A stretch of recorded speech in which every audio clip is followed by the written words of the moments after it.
Dana Whitfield had just taken her second bite of lunch when Sheriff Clay Bannon put a hand on the back of her chair. "Ma'am, stay seated." Dana looked first at the hand, then at the uniform behind it. Bannon was broad through the chest, grey beginning to show at his temples, with the relaxed posture of a man who had spent years watching people move when he told them to move. A gold sheriff's badge sat over his left pocket. Behind him, Deputy Luis Ortega stood near the front door of the Harbor Street Grill with his body camera already recording. Dana set down her fork. "I wasn't planning to go anywhere." "Good." Bannon turned toward the young delivery driver standing near the pickup counter. The driver looked about 19. Black hoodie, red insulated food bag, phone in one hand. He had walked into the restaurant less than 5 minutes earlier, asked for an order, and found himself being questioned by the sheriff because someone from the neighboring jewelry store had reported a young man in dark clothing looking through parked cars. Dana had watched the whole thing from her booth. The description had been almost useless. Young man, dark clothing, backpack. The delivery driver had no backpack. He had shown Bannon an app screen with the restaurant order, his photograph, and the customer's address. The hostess had confirmed that delivery workers came through the same door all day. Bannon had kept questioning him anyway. Then he had asked to search the insulated food bag. That was when Dana had spoken. "Sheriff, is he being detained?" She had not raised her voice. She had not stood. She had not told the driver to leave. Bannon had turned toward her as if the question itself had crossed some line. Now he stood beside her booth. Dana wore a dark green blouse beneath a light black blazer, tailored slacks, and low heels. Her judicial robe was hanging in chambers 3 blocks away. Her courthouse credentials were inside a zippered compartment of her leather tote. At 47, she had learned not to advertise authority outside the place where that authority belonged. It had never caused a problem before. Bannon nodded toward the delivery driver. "This doesn't concern you." Dana glanced at the young man. His food bag remained open on the counter.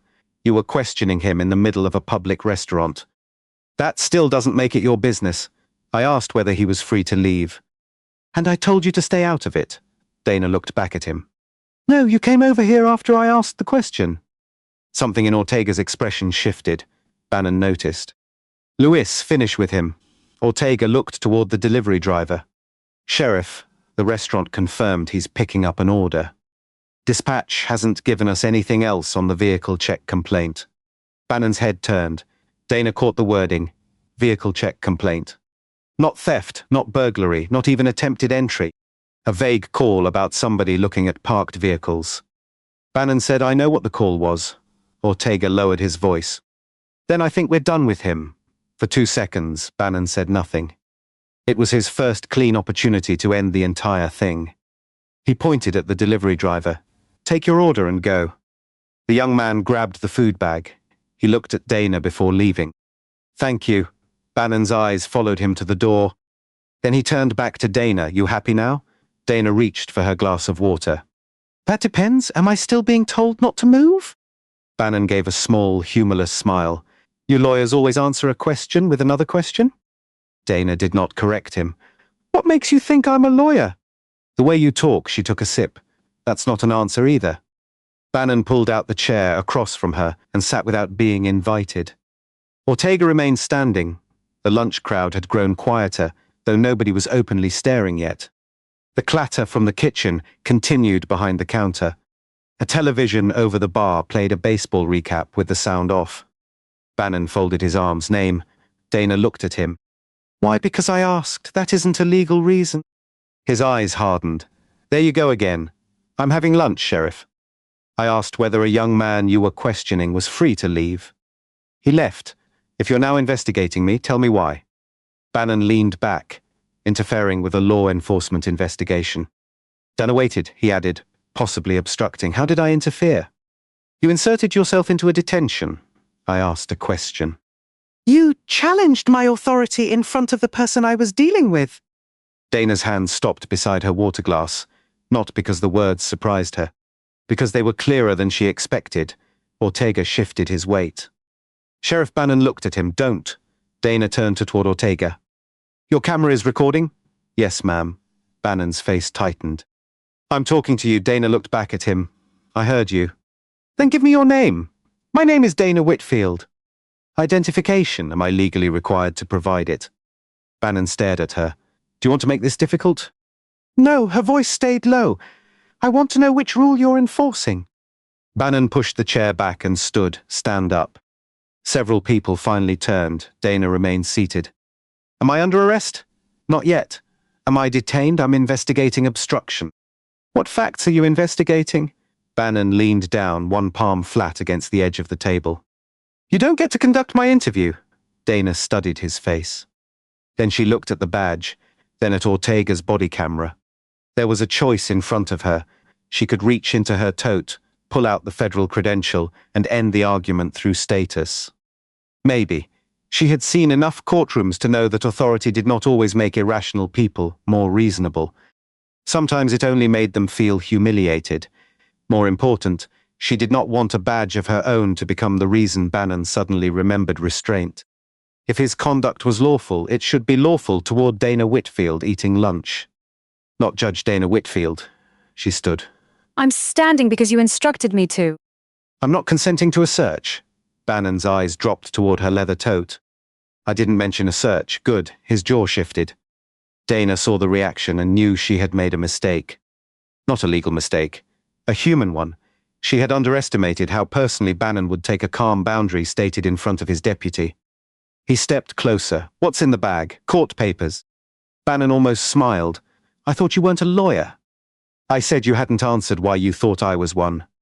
What kind of court papers? Confidential ones that erased the smile. You're carrying sealed records. I'm carrying work. Then let me see the bag. No. A couple in the next booth stopped eating. Ortega looked toward the restaurant's ceiling. A security camera was mounted above the front register. He pointed at it. Sheriff, if the issue is whether she interfered, the camera probably has the whole interaction. Bannon did not turn. I'm standing right here. I know what happened. Ortega's mouth tightened. Dana noticed another detail. Bannon's own body camera showed no recording light. Sheriff, is your camera running? His eyes dropped for half a second. It's not your concern. It becomes relevant when you're accusing me of a crime based entirely on what you say I did. Bannon looked at Ortega. Luis, take a walk. Ortega hesitated. Sir? Go check the parking lot. The original caller already left. I know, check it anyway. Dana watched Ortega. The younger deputy did not move immediately. Bannon's voice dropped. That wasn't a suggestion. Ortega walked toward the door. As he passed Bannon, the sheriff caught his arm and spoke quietly enough that Dana could not hear every word. She caught one phrase, not doing the memo thing again. Ortega's face changed. He answered under his breath. That's not what I'm doing. Bannon released him. Then go. Ortega stepped outside. Dana stored the exchange away. What memo? Bannon turned. You've got an answer for everything, don't you? That was a question, exactly. He reached toward her tote. Dana put one hand on the strap. Do not search my bag. Bannon stopped inches from it. Move your hand. I'm not threatening you. Move your hand, Dana did. Bannon took the bag. A restaurant manager hurried from behind the counter. Sheriff, she's been sitting there the whole time. Bannon looked over. The manager pointed toward the front camera. I saw everything. She never got near you. She just asked you about the driver. I've got it handled. I can pull the video right now. Bannon's eyes moved from the manager to Dana. Dana said, please preserve it. Bannon snapped, you don't give instructions here. The manager stopped. Dana looked at her. Don't delete anything. I won't. Bannon set Dana's bag on the table. Open it. No, I'm giving you one more chance. To consent? To cooperate. Dana looked at the people around them. A woman near the window had her phone angled toward the booth. A man by the bar was watching over his shoulder. Ortega stood outside near the patrol SUV, speaking into his radio.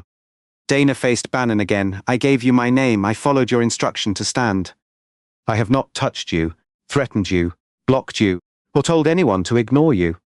Bannon folded his arms, and you encouraged a suspect to challenge a detention. I asked if he was detained. You knew what you were doing. Yes. That answer caught him. Dana continued. I wanted him to know whether he was legally required to stay.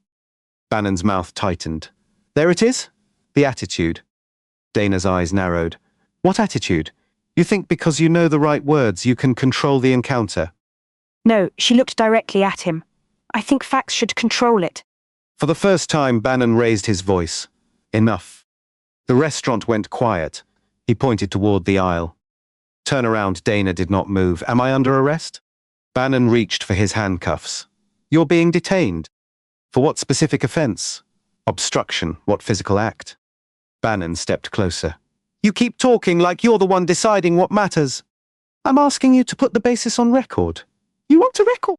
He tapped his badge. You'll get one. Dana looked at the dark body camera. Not from that. The words came out before she decided whether they should. Bannon froze. Dana knew immediately that she had pushed too hard. Again, not because she was wrong, because she had found the exact point where his need to control the scene outweighed his interest in ending it. His voice dropped. Turn around. Dana considered reaching for her credential. Instead, she turned. Bannon took her right wrist, the metal cuff closed. A woman at the bar whispered, "Oh my God." Dana kept her shoulders relaxed.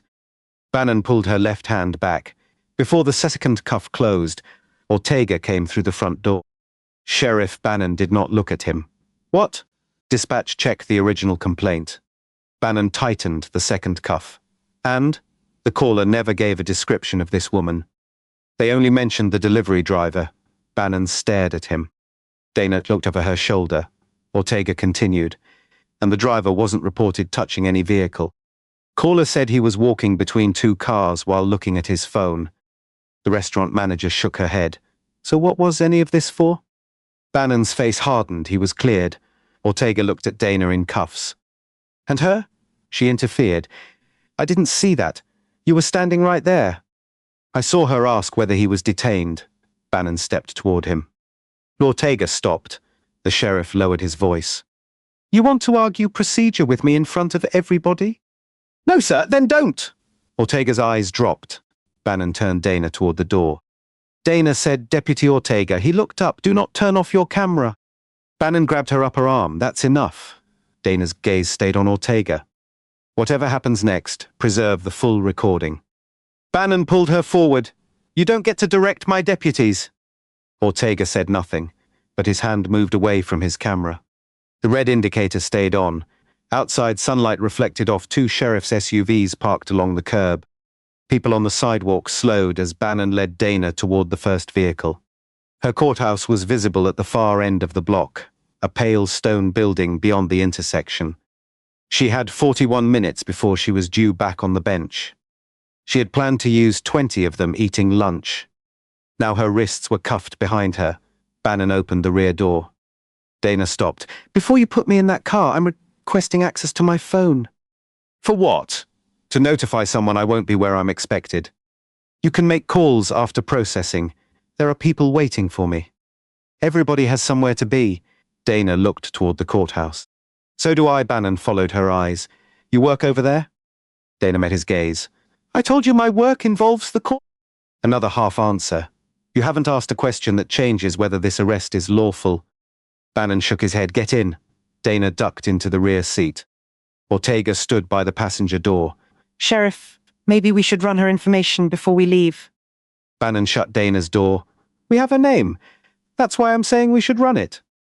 Bannon walked around the SUV. Ortega remained where he was. I'd feel better verifying her before transport. Bannon stopped. His patience was gone now. You know what your problem is? Ortega waited. You spend too much time worrying about how every decision looks after the fact. Ortega glanced toward Dana behind the glass. Sometimes that's because there's going to be an after. For 1 second, Bannon almost responded. Then he opened the driver's door. Get in. Ortega walked to the passenger side. Inside the rear compartment, Dana tested the position of the cuffs. Not too tight, uncomfortable, but not injuring her. She watched Ortega sign into the mobile terminal. Bannon started the engine. The screen loaded slowly. Ortega typed Dana Whitfield. A list of records appeared, several ordinary database fields. No warrant, no criminal history. Then a restricted federal reference flashed at the bottom. Ortega leaned closer. Bannon pulled away from the curb. Hold on, Ortega said. What, there's something attached to her name? What kind of something? Federal identifier. Bannon glanced at the screen. Could be employment. It says identity confirmation requires secure contact. Then do it at the station. Ortega looked back at Dana. She said nothing. He returned to the screen. The federal reference disappeared behind a verification prompt. Ortega reached for the radio. Bannon put one hand over the microphone. Not on open dispatch. Ortega looked at him. You just told me it could be employment. And if it is, we don't need her personal business going over county radio. The explanation sounded reasonable. Almost. Dana watched Bannon in the rearview mirror. He had just chosen privacy for her after spending 20 minutes ignoring every other boundary she mentioned. That meant the federal reference had unsettled him. Ortega lowered the microphone. We can call the verification number directly. At the office we could do it now. Bannon's eyes stayed on the road. We're 6 minutes away. Dana looked out the window. The courthouse slipped behind them. At 1:17, her phone was still sitting inside the leather tote Bannon had placed in the cargo area. It began vibrating. Neither man heard it over the radio. A few seconds later it stopped. Then it started again. This time Ortega heard the faint buzzing behind him. Her phone. Bannon kept driving. Dana said, I requested access to it. You'll get it after intake. The buzzing stopped. Ortega looked at the dashboard clock. Who keeps calling you? Dana answered, someone who expects me back. Bannon gave a short laugh. Maybe they should have taught you not to interfere with cops on your lunch break. Dana met his eyes in the mirror. You still think this happened because I asked a question? I think it happened because you wouldn't stop. That isn't the same thing. To you, maybe. Dana looked at Ortega. The deputy had gone back to the verification screen. A new line appeared. Secure federal contact required priority identity. Ortega read it twice. Sheriff Bannon did not look over. What now? This is marked priority. Then it'll still be priority when we get there. Dana watched Ortega's hand hover over the keyboard. He had a choice now too. The phone vibrated again in the back of the SUV. This time it did not stop after a few seconds. It kept ringing. And 3 blocks behind them, inside the United States Courthouse, the clerk assigned to courtroom 5 looked at the empty judge's bench, picked up a second phone, and called Harbor County Sheriff's Office directly. The call reached the sheriff's office before Bannon's SUV did. The desk deputy answered on the 4th ring, Harbor County Sheriff's Office. A man on the other end identified himself as a courtroom clerk from the United States District Court. The desk deputy straightened. Yes, sir. He listened. No, I don't have anyone by that name listed in booking yet. Another pause. Dana Whitfield? He looked toward the empty intake counter. No, sir. Not that I'm aware of. The caller asked him to check again. The deputy pulled up the incoming arrest screen. Nothing. Do you know why she'd be here? The answer changed his expression. He wrote something on a yellow notepad. Then the radio at his elbow announced that Sheriff Bannon was entering the rear lot. The deputy covered the phone. I may have something. Can you hold? The clerk said he could. Outside, Bannon parked beside the intake entrance. Ortega was out of the passenger seat before the engine stopped. Sheriff, let me verify her before we bring her inside. Bannon opened his door. We're already here. That doesn't answer me. Bannon looked over the roof of the SUV. You want to turn this into a debate in the parking lot too? No good. Ortega glanced toward Dana in the rear compartment. The federal alert was marked priority. And she has no warrant, no criminal record, and some kind of restricted federal identifier. Bannon shut his door. You know how many people in this county have federal identifiers? I don't, neither do I. That's why we don't invent meaning. Dana spoke through the lowered divider opening. That's the most reasonable thing you've said all afternoon. Bannon's face tightened. He opened the rear door, out. Dana shifted toward the edge of the seat. Will I be allowed access to my phone? After intake. Will you verify the federal contact first? Inside, she stepped onto the pavement. Ortega watched Bannon take her arm. Sheriff, I can walk with her. I've got her. That was the 3rd exit Bannon walked past without taking. Inside, the desk deputy saw them enter. He looked at Dana. Then at the yellow notepad. Then at Bannon, Sheriff. What? I've got federal court holding on line 2. Bannon stopped. Dana did not. The deputy pointed at her. They're asking about a Dana Whitfield. Ortega looked at Bannon. Dana said nothing. Bannon's hand remained around her upper arm. What do they want? They said she was expected back at the courthouse. Bannon glanced at Dana. What for? The desk deputy looked down at his notes. They wouldn't discuss it with me. Just said it was time sensitive.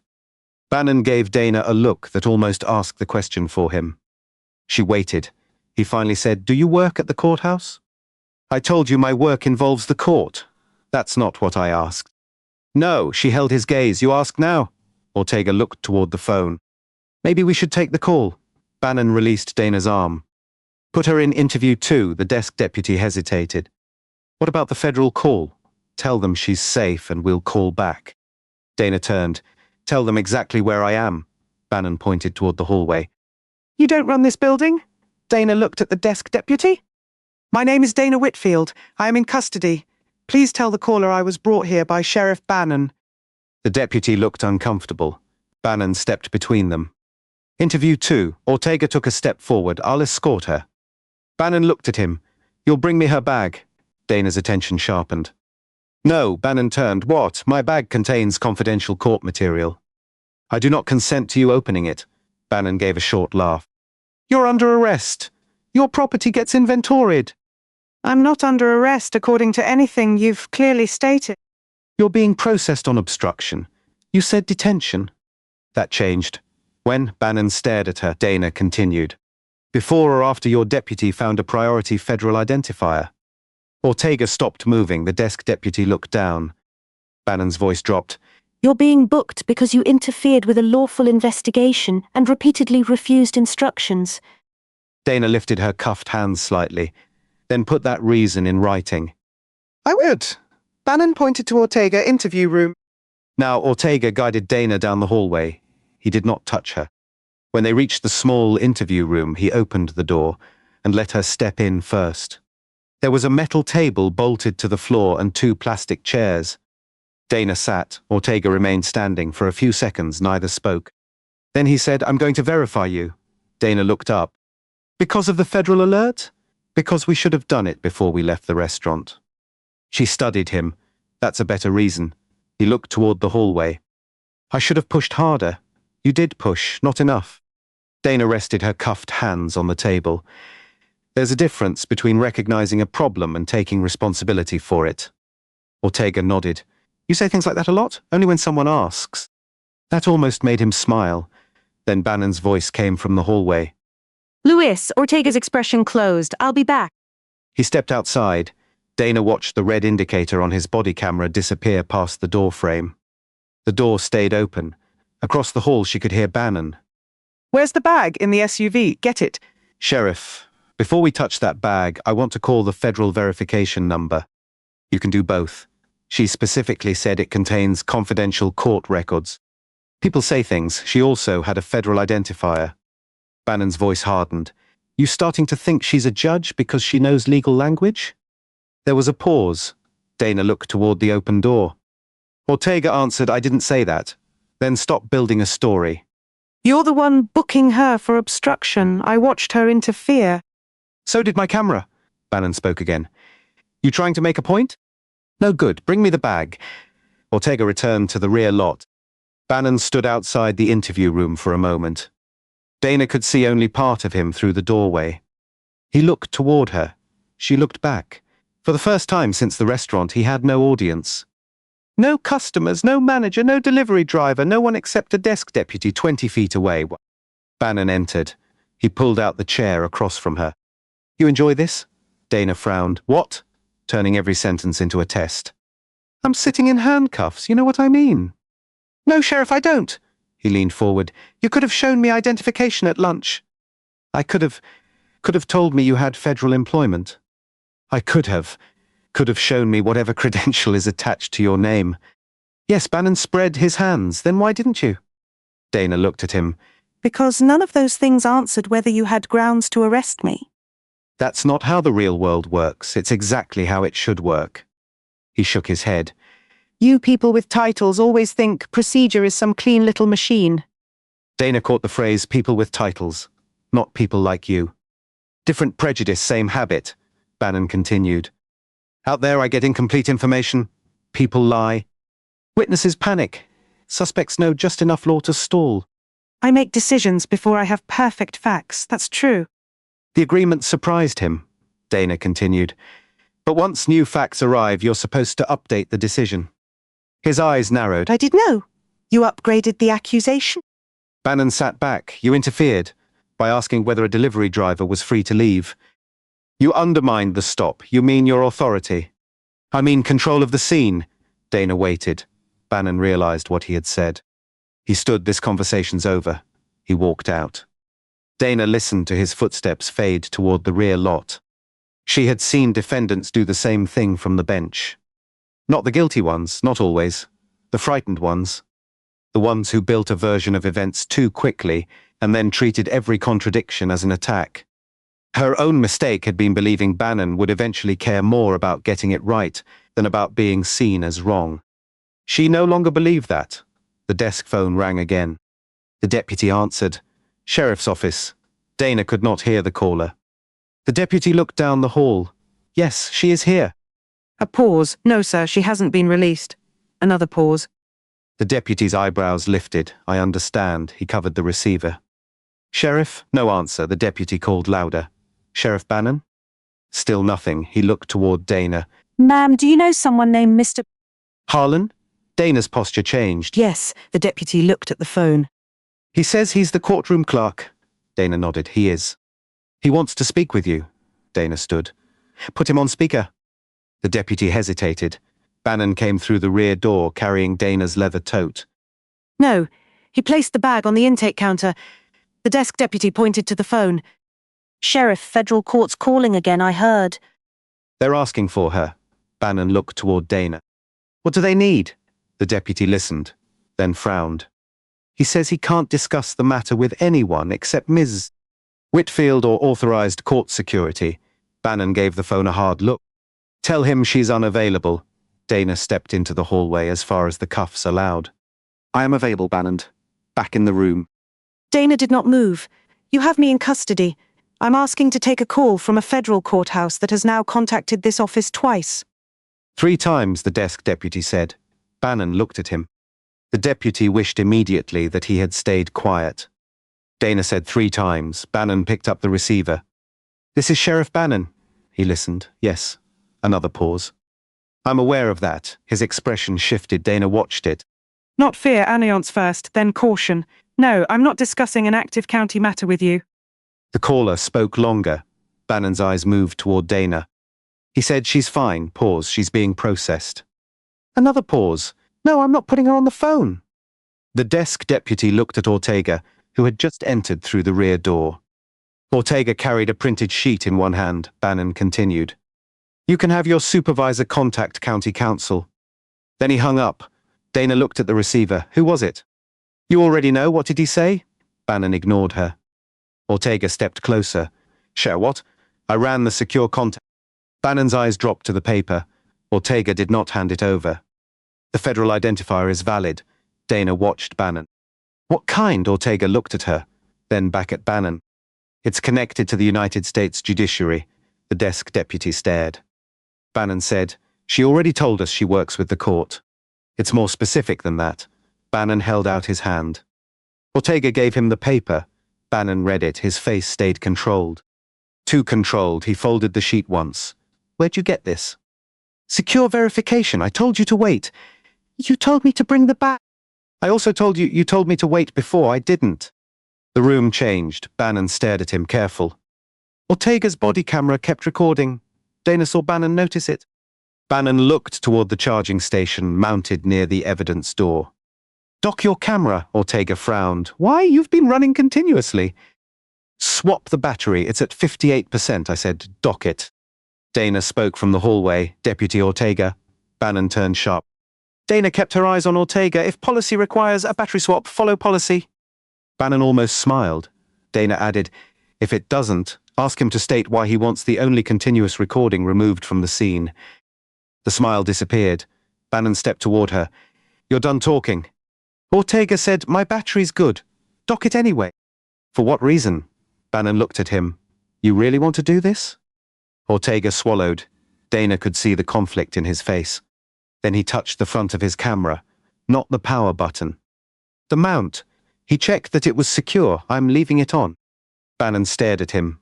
The desk deputy pretended to read a screen. Bannon turned away. Fine, he placed Dana's tote on the counter. Inventorier shook his head. No. Bannon looked over. It contains federal court material. It contains whatever she says it contains. You just read the verification. It says judiciary. It doesn't say what's in the bag. Dana stepped closer. Sheriff, don't open it. Bannon looked at her. Why? Because I'm telling you again that it contains confidential court documents. What kind? I can't discuss them with you. Why not? Because they're confidential. He laughed once. You hear this, Lewis? Every answer comes back to how special her information is. Ortega said maybe that's because it is. Bannon's eyes flashed. He unzipped the tote. Dana's voice changed. Stop. Not louder, sharper. Everyone heard it. Bannon paused. Dana looked directly at him. You have been told the bag contains court material. You have confirmed my federal judiciary connection. Your deputy has advised you not to open it. Bannon's hand stayed on the zipper. Dana continued. If you proceed, do not later describe it as accident. The desk deputy looked up. Ortega's camera captured every word. Bannon opened the bag. Dana's jaw tightened. He removed a tablet, a reading folder, a glasses case, and 2 sealed document envelopes. The first envelope carried no public case name, only a federal district court control stamp. Bannon held it. This? Yes. What's inside? Put it down. His expression hardened at the instruction. What's inside? You're not authorized to open it. Bannon turned the envelope over. There was a typed line on the back. Emergency hearing material counsel access restricted. Below it was a case number. Bannon's eyes stopped. Dana saw the moment he recognized part of it, not the case. The county abbreviation, HCSD, Harbor County Sheriff's Department. Ortega saw it too. Sheriff Bannon looked at Dana. This involves us? Dana said nothing. You've got documents about my department in your bag? They are not yours to review. What case? Put the envelope down. Bannon stared at the control stamp. His face had changed. The arrest was no longer only an argument from lunch. Now he saw a possible connection, and because Bannon had spent years expecting threats to look like challenges to his control, he interpreted that connection in the worst possible way. You knew who I was, Dana frowned. I read your nameplate. No. He held up the envelope. You knew who I was before I walked into that restaurant. That is false. This case involves my office. Dana's voice stayed level. I will not discuss a pending matter.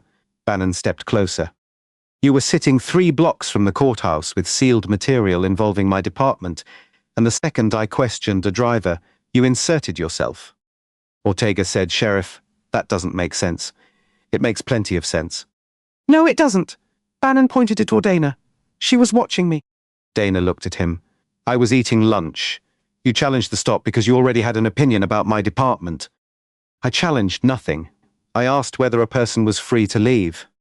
You're splitting words. I'm being exact. Bannon's breathing changed. The pattern was visible now. New information had not made him more careful. It had given him a new theory, Dana said. You are about to turn confidential court material into a justification for conduct that happened before you knew it existed. Bannon stared at her. Ortega said, she's right. Bannon turned. Excuse me? You didn't know the bag had anything about us when you arrested her. Bannon pointed toward the hallway. Go write your report. No, the refusal landed harder than Ortega's earlier hesitation. Bannon lowered the envelope. What did you say? I'm staying until this is resolved. You don't get to decide. I'm a witness to the arrest. You're my deputy. Both can be true. Dana watched Bannon. For the first time, anger gave way to something else. Calculation. He placed the envelope on the counter. Then he closed Dana's bag. That's it. He looked at the desk deputy. Property goes into evidence, Dana said. On what basis? Potential conflict with an active county investigation. What active investigation? Bannon ignored her. Seal the bag. Ortega stepped between the counter and the evidence door. Sheriff, you can't create a new basis after the search. Bannon's eyes narrowed. Move, no, Lewis, no. Bannon walked toward him. You're one bad decision away from suspension. Ortega's throat moved. He stayed where he was. Dana said, Deputy, don't turn this into a physical confrontation. Ortega looked at her. Bannon said, stay out of it. Dana met Ortega's eyes. Follow lawful orders. Make him identify the order. Bannon's voice rose. I told you to stop directing staff. Dana looked at him. And I told you not to open that envelope. Nobody moved. Then the front desk phone rang again. The desk deputy answered. Harbor County Sheriff's Office. His eyes widened. Yes, ma'am. He looked at Dana. Yes, she's here. Bannon turned. Who is it? The deputy covered the receiver. Federal Courthouse Security. Bannon held out his hand. The deputy gave him the phone. This is Sheriff Bannon. A woman spoke from the other end. Bannon listened. His expression changed. No, she is not injured. Another pause. Yes, she is restrained. The room became still. Bannon looked at Dana. What? The caller repeated herself. Bannon's eyes narrowed. Judge? Ortega stopped breathing for half a second. Dana did not move. Bannon said, say that again. The voice on the phone was clear enough now that the desk deputy could hear part of it from where he stood. United States District Judge Dana Whitfield, expected in courtroom 5.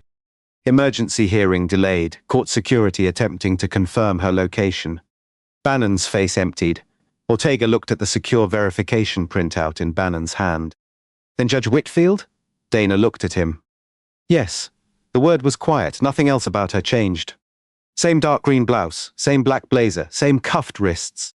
Same woman who had been sitting over lunch when Bannon decided a question was obstruction.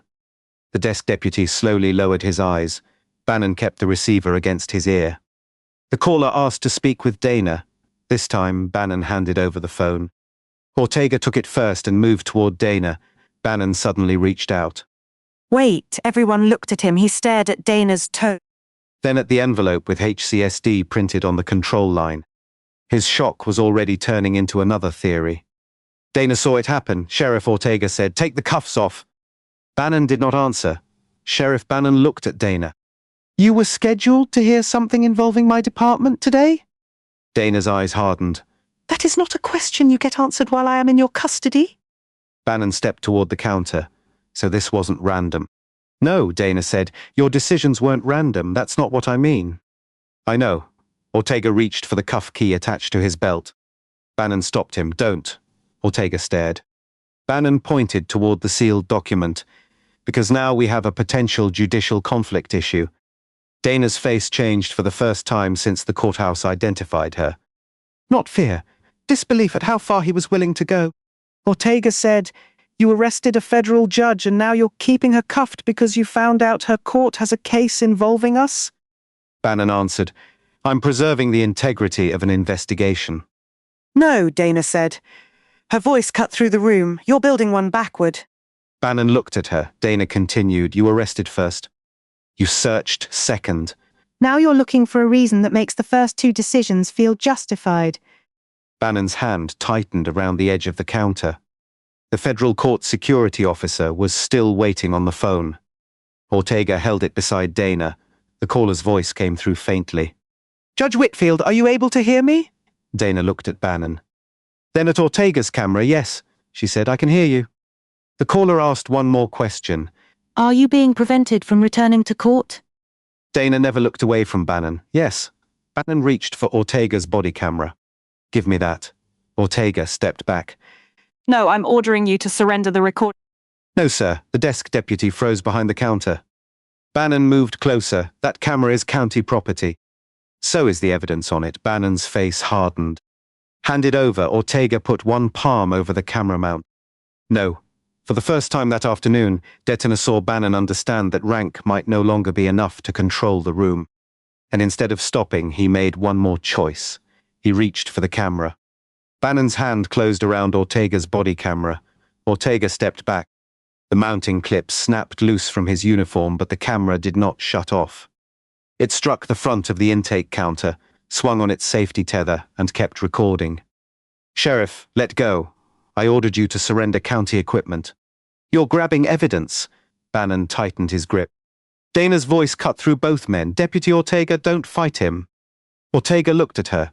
Step back, Dana said. Let the camera show what he chooses to do. That stopped him, not Bannon. Ortega released the camera. Bannon pulled it free. For 1 second he stood there holding the device in his fist. Then everyone heard the small electronic tone. Recording active. Bannon looked down. Dana watched his face. Sheriff. He looked at her. You have another opportunity. Bannon's jaw tightened. Dana nodded toward the camera. put it on the counter and step away. His eyes moved toward the sealed envelope beside her tote. Then back to her. You knew my department was involved in that case. Yes. The room changed. Ortega stared at her. Bannon gave a short laugh. There it is. Dana's expression stayed flat. No. Not what you think. You walked into a restaurant carrying sealed documents about my office, watched me conduct an investigation, challenged me in front of my deputy, refused to identify yourself, and now you want everyone to believe this was coincidence? It was. Convenient coincidence. Dana took one step toward him. Her hands were still cuffed. You want the full answer? Bannon said nothing. The matter on my afternoon docket was not an investigation of you. His eyes narrowed. It involved my department. It involved an emergency request concerning evidence preservation. Ortega looked toward the camera in Bannon's hand. Dana continued. A civil rights case raised questions about whether body camera files, dispatch logs, and stop records had been properly after complaints were filed against members of your office. Bannon's face hardened. The case was scheduled for an emergency hearing because one side claimed records could disappear before ordinary discovery procedures protected them. The desk deputy stopped pretending to work. Ortega looked at Bannon. Dana nodded toward the body camera. The hearing you delayed was about preserving law enforcement records. No one spoke. Dana added, and 5 minutes after learning that, you tried to take the only continuous recording of this arrest away from the deputy wearing it. Bannon's fingers opened. The camera dropped onto the counter. That was the second truth.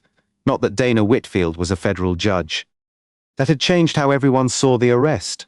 This changed what the arrest meant. Bannon had not simply detained the wrong woman. His reaction after discovering who she was had independently demonstrated why a court might need to ask hard questions about how his department handled evidence. Bannon shook his head. No, you're twisting this. I'm not. You were already involved in a case against us. I was assigned to rule on a preservation request. You knew there were accusations, yes, and you sat there judging me. No, Dana's voice sharpened. I sat there eating lunch. Bannon stepped closer. You expect me to believe you didn't recognize my name? I recognized Harbor County Sheriff's Department from the case caption. I did not know the sheriff's name before you walked into that restaurant. You expect everyone to take your word for that? Dana looked at Ortega's camera. No. Then she looked toward the ceiling camera above intake. That's why evidence matters. Bannon followed her eyes. A station security camera pointed directly toward the counter. The desk deputy looked at another camera above the hallway. Bannon's shoulders tightened. Dana continued. The restaurant has video. Deputy Ortega has video. Your dispatch system has timestamps. Your vehicle terminal recorded when my federal identifier appeared. The courthouse has call logs. This building has cameras. My word doesn't need to win, she held his gaze. The record does. For the first time all afternoon, Bannon had no command to give. The federal court security officer remained on the open phone. Ortega picked up the receiver. We need someone from outside the sheriff's chain of command here. Bannon turned. You don't make that call? Ortega looked at him. I already did. Bannon's face changed. When? In the parking lot. Dana noticed Bannon's eyes move toward the rear door. Ortega continued. When you refused to complete the secure verification. Bannon stepped toward him. You went outside the chain? Yes, who? State law enforcement, professional standards. Bannon stared at him. You just ended your career. Ortega swallowed. Maybe. The answer was not brave in the dramatic way people like to imagine courage. His voice shook. His hand was still pressed against the spot where the camera had been torn from his uniform. But he did not back away. Dana looked at him. That mattered more. Less than 15 minutes later, an outside supervisor instructed Harbor County personnel to preserve the interview room, intake cameras, vehicle terminal logs, dispatch traffic, booking documents, and every body camera file connected to Dana's detention. Bannon was not arrested. Nobody slammed him against a wall. Nobody ripped off his badge. The first consequence was much quieter. He was told he could not access the evidence system. Then he was told he could not contact the restaurant witnesses. Then he was instructed to surrender his office key card while an administrative review began. Bannon stood behind the intake counter, listening to someone else give orders inside the building he had controlled for 11 years. Ortega removed Dana's handcuffs. The metal opened. Dana brought her hands forward and rubbed one wrist. Ortega looked at the faint red line around it. "I'm sorry." Dana looked at him. "For what part?" His eyes dropped. "For knowing something was wrong before I actually did anything about it." Dana studied him for a moment. "Keep that sentence." He frowned. "What? When they interview you, don't clean it up." Ortega looked at her. "Tell them exactly that." He nodded. "I will." Dana picked up her tote. Bannon's search had disturbed the contents, but the sealed envelope remained closed. She checked the federal control strip, intact. Then she looked toward Bannon. He was watching her. "I want to speak with her." Ortega shook his head. "Not now," Dana said. "It's fine." Bannon approached slowly. The confidence from the restaurant was gone, but he had not accepted what had happened. "You should have told me." Dana held the tote against her side. "That I was a judge, yes. When?" "At the restaurant." "Before or after you decided a question was obstruction?" Bannon looked away. Dana continued. "You had my name. You had a manager offering video. You had your deputy telling you the original call didn't support what you were doing. Then you had a federal verification alert. I didn't know what it meant." "You chose not to find out." Bannon looked back at her. "And you chose not to tell me that landed. Because it was true." Dana did not dismiss it. She had made a choice, too. One she had believed was principled. She wanted Bannon to behave lawfully towards someone he believed had no special authority. But somewhere between the restaurant and the patrol SUV, that principle had collided with another responsibility. A federal courtroom had been waiting. Attorneys had been waiting. A time-sensitive evidence hearing had been delayed. Dana nodded. Yes, Bannon seemed surprised. "I should have told you what my position was once it became clear you intended to transport me." Ortega looked at her. Dana continued. "Not because it should have changed my rights." She looked directly at Bannon. "But because I had duties waiting at the courthouse, and my decision affected people who had nothing to do with you or me." Bannon almost seemed to regain his footing. "So you admit—" "No," Dana cut him off. "My mistake does not erase yours." His mouth closed. "I misjudged how far you would take this." She paused. "You were given facts. You ignored them." Bannon looked at the floor. Dana picked up the federal court phone. "I need to speak to Chambers." By 3:08, Dana was back inside the courthouse. She never returned to courtroom 5 that afternoon. Instead, the chief judge reassigned the emergency preservation matter. The decision came within minutes. Dana had become a witness to conduct involving the same sheriff's department appearing in the case. Whatever she believed she could separate in her own mind did not matter. The court had to protect the appearance of fairness as carefully as fairness itself. That consequence hit Dana harder than the handcuffs. A case she had spent weeks preparing for was no longer hers. Her own choice at lunch had played a part in that. 2 days later, Bannon's attorney seized on it. A written statement to county officials argued that Dana had known about pending allegations against the department, intentionally withheld her identity, and provoked a confrontation that later became evidence in the federal matter. Local talk radio picked up the claim, then social media did. Federal judge baited sheriff? Judge had secret case against department. Was lunch arrest a setup? For 48 hours, the story became less clear to people who had not seen the recordings. That was the temporary victory Bannon needed, not vindication. Doubt. If he could turn the arrest into a conflict between two powerful officials, the original question might disappear. Did he have lawful grounds to arrest Dana Whitfield? His attorney requested that any material from Dana's detention be excluded from the unrelated preservation case because of her judicial involvement. The newly assigned judge agreed with part of the request. Dana's personal statements about the sealed matter would not become evidence in that case. Bannon's side called it a win. Then the independent records arrived. The Harbor Street Grill video showed Dana eating lunch before Bannon approached. Audio from multiple phones showed her asking one question about the delivery driver. Ortega's body camera captured the original complot returning from dispatch. No description matching Dana. No allegation that she touched Bannon. No command she prevented anyone from following. The mobile terminal log showed the federal identity warning appearing before transport was complete.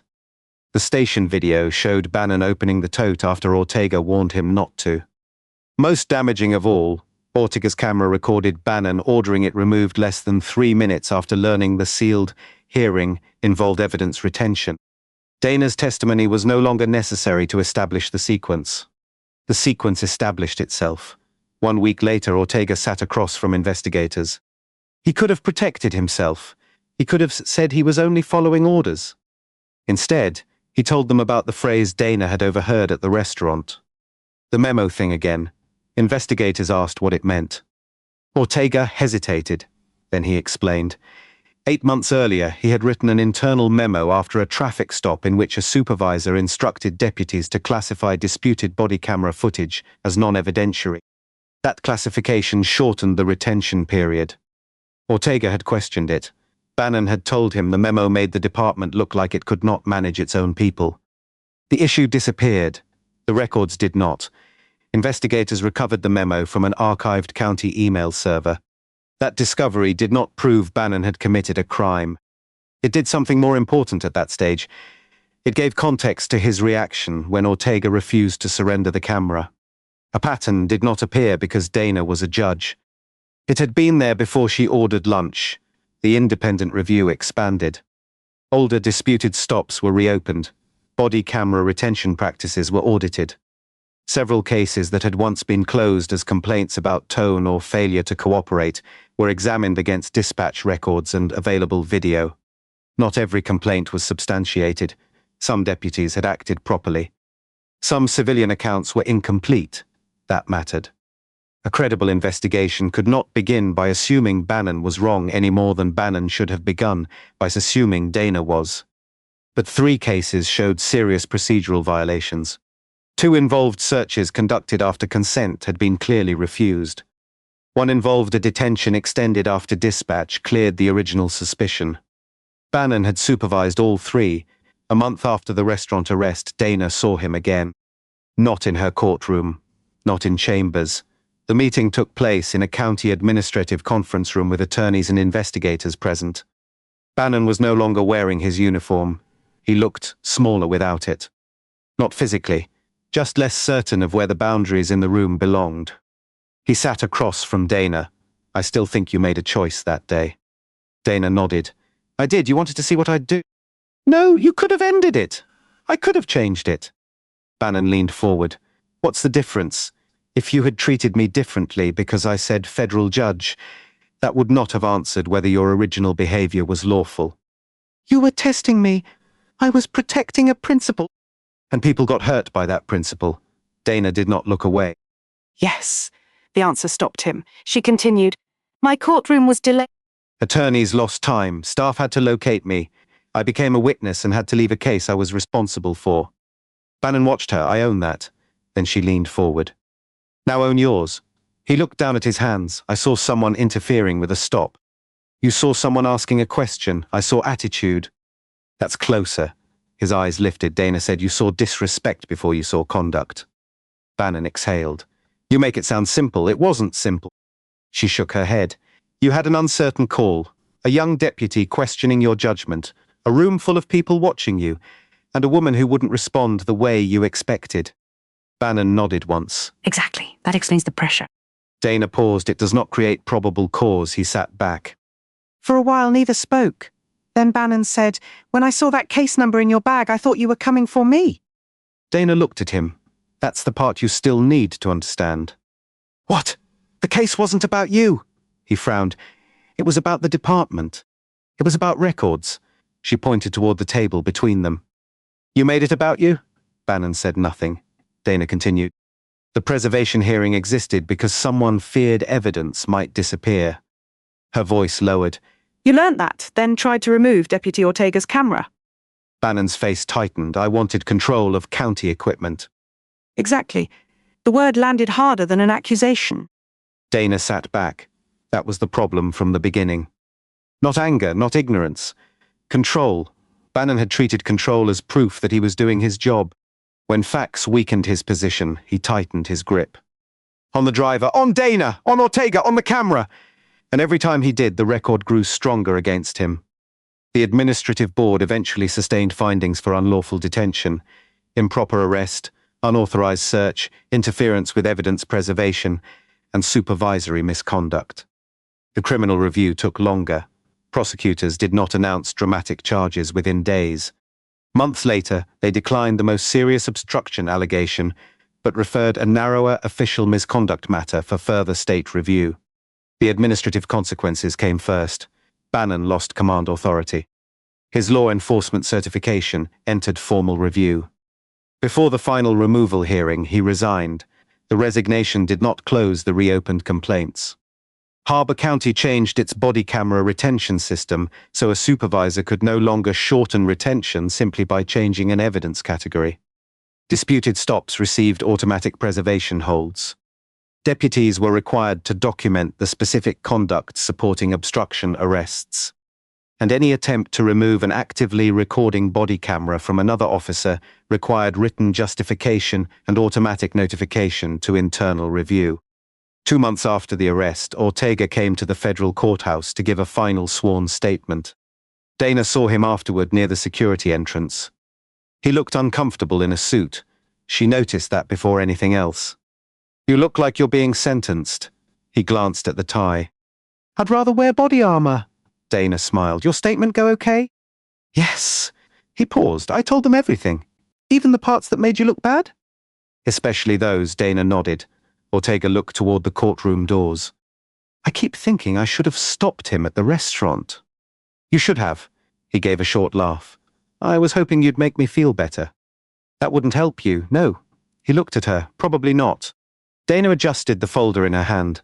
"I should have identified myself sooner once transport became real." Ortega frowned. You didn't owe him that. I owed the court enough information to protect its work. He considered that, so we both waited too long, different reasons. "Same expensive lesson?" Dana looked at him. "Pretty close." The elevator doors opened. Ortega stepped toward them, then stopped. "Judge Whitfield, yes? I'm staying. In the department?" He nodded. "If they'll keep me." Dana studied him. Then remember the restaurant. I will know. She shook her head. "Remember the moment before you walked back inside." Ortega understood, the moment when he could still choose. He nodded once. "I will." Dana entered the elevator. Weeks later, she returned to Harbor Street Grill. Same lunch hour. Same front windows, different booth. The manager recognized her but did not make a scene. Dana ordered soup and coffee. A delivery driver came through the front door carrying an insulated bag. Nobody stopped him. Outside, a sheriff's SUV rolled past the window and continued down the street. Dana watched it for a second. Then she went back to the file she was reading. Her title had not saved her that afternoon. It had exposed the scale of the mistake. The courthouse call had revealed who she was. The cameras revealed what Bannon had done. But the difference between the two men in uniform had been decided before either piece of evidence mattered. One kept choosing control. The other finally chose the record. And that was why only one of them still had a badge.